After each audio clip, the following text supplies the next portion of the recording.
Hey there everybody, this is Lee with Creative2xmom, and today's video is going to be what we read in the month of January.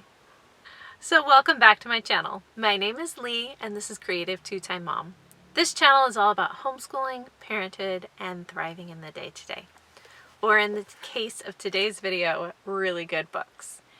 At the end of each month, I try to put up a video like this one, sharing with you what I read personally, as well as what we read for our read-alouds with the kids. We typically have at least 2 books going. One would be an audiobook, and then one that we would be reading before the kids go to bed at night. I have quite a list in front of me. December was super slow. I didn't get a lot of reading done then, but I think I made up for it in January. I have quite a list in front of me here. Some of the books I've had to return to the library, so I will insert pictures as I go. The first book I read this month was a book that was on my winter reading list, and it was called War Horse. Now this was a suggested book by Shalise at Sodbuster Living. This follows the life of a horse during World War I. So it's historical fiction. It follows the life of this horse, and he falls in love with a boy who treats him very kindly. And he remembers this boy all throughout his different adventures of being in the war. He has different owners throughout this time, but he always remembers that boy, and can he get back to that boy? And it very much so takes you into the time period and humanizes World War I think, in a very respectable way. The horse meets a variety of people on both sides of the war and forms either very special bonds with these people or things that change him forever. And it's not necessarily based upon who's on what side. So it's one of those that I wanted to pre-read because I'm thinking about adding it to our reading list next year for my oldest. And after having pre-read it, I think she would really enjoy it. The second book I read was called Forever Hidden. And I've talked a little bit before about how I really like this combination of authors. I like their writing style. I love that a lot of their books are set in Alaska, and this one was as well. It's the story of 3 sisters who are sort of taken into hiding after their father dies. Their grandfather takes them and their mother in, and they go to Alaska. They set up a farm there, and throughout the story, the grandfather becomes very, very ill. And so it's about, can this family hang on to the farm, plus who is this mysterious foreman that he hired just before he became ill. So they don't know if they can trust the guy or not.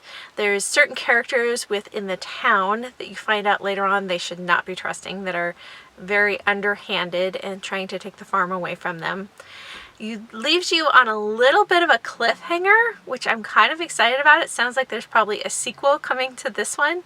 If I have done my written review yet, I will link it down below. However, it is very well written, and some things were predictable for sure, and other things left me with just unease and not resolve in this book just yet. The next book I read was called The Mentoring Mom, 11 Ways, sorry my hand's in the way, 11 Ways to Model Christ for Your Child. This is by Jackie Kendall. I've had this on my shelf for many, many years, and I remember the first time I read it, I wasn't incredibly impressed with it, so I was thinking about getting rid of it, but I wanted to reread it one more time because I was thinking maybe it was just the season of life that I was in previously, because it's been a long time since I read it. So I picked it up, and I'll just tell you, I didn't even finish it. I do not like the style in which this book is written. It starts out really good. The premise of each chapter, I think, is good. It's applicable despite what age your children are. It can go from very young to raising teenagers, even adult children. But then once she gets through the first part of each chapter, sort of setting up her principle, she uses personal experience, personal stories with her kids, and she jumps the timeline all over the place. Sometimes she'll be talking about them in college, and then they're preschoolers, and then they're in high school, and then they're back in preschool, and then they're in elementary school, and I could not keep track of it because there'd constantly be these little stories, and like 10 of them in a chapter where she's jumping the timeline, and nothing built on each other. So it frustrated me. I could not get through it. I probably got about halfway through and said, nope, yep, this is definitely for somebody else. I'm definitely passing that one on. The next book I read was called The Boundless. This is by Kenneth Apple. I think it's written at a 5th grade level. I wanted to pre-read this one because I was thinking for my 8-year-old. He reads at a really high grade level. It's about trains and it's an adventure story. I think the main character is Will, and he went out to find his father in the, they're building the railroad. And he goes to find his father, and he is actually the person that was supposed to have hammered in the golden spike. Well, years later, his father owns this railroad company, and they are on a trip. It's like the inaugural trip of this amazing train called the Boundless because it's huge. And what he discovers is that somebody is trying to break into, I guess you would call it like a funeral car, because it's where the previous owner is. And there's supposed to be treasures there because he was very rich. Well, somebody's trying to break in there. And he goes on this whole adventure while he's also being chased. They're trying to kill him because he knows too much. He's starting to piece things together. There's a lot of mythology. They bring in Bigfoot. They bring in the sirens. So much mythology brought into this story, which was really cool in of itself. But for a younger kid, it was super intense. I know that my 8-year-old could not handle it, even if we did it as a read aloud, because for almost the entire book, he's being chased. And there's just some description of people being killed and how they were killed. And he has nightmares about dying.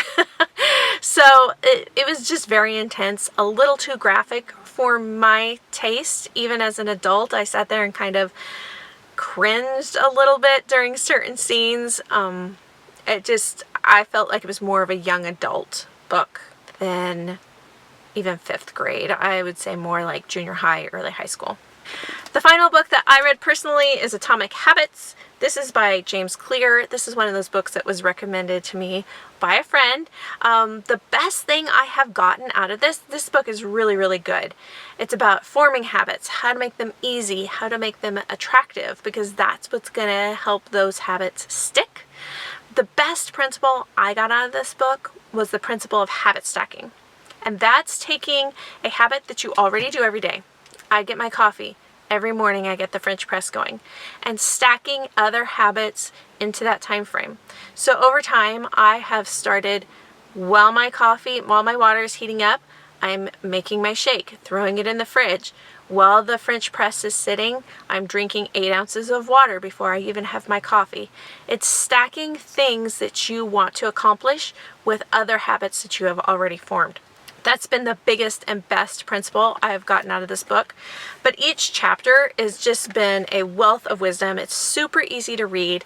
It's not something that he struggles with a lot of complicated terminology, but he makes it very accessible, and it's very, very good.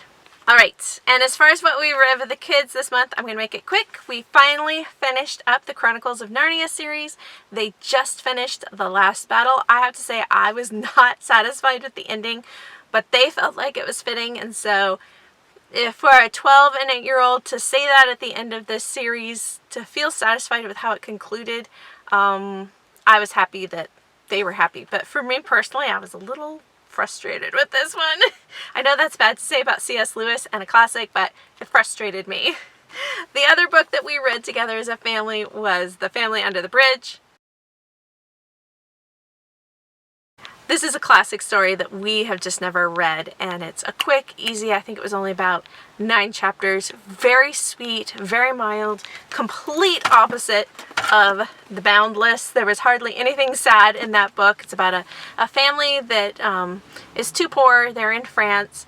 They end up living under a bridge. They meet this older gentleman who does not want to love them, doesn't want to have anything to do with them, and inevitably ends up taking them under his wing, and how they resolve the issue of becoming a family. They really become a family together within this book, how they love each other and take care of each other, and how ultimately them coming into his life helped him to better himself as well. So those are all the books that I read throughout the month of January, as well as what we read with the kids. Leave me a comment down below. Let me know what you're reading, what I should check out, or what you think would make a great family read aloud. I hope you guys enjoyed this video. Don't forget to hit the subscription button down below, and we'll see you next time. Bye guys.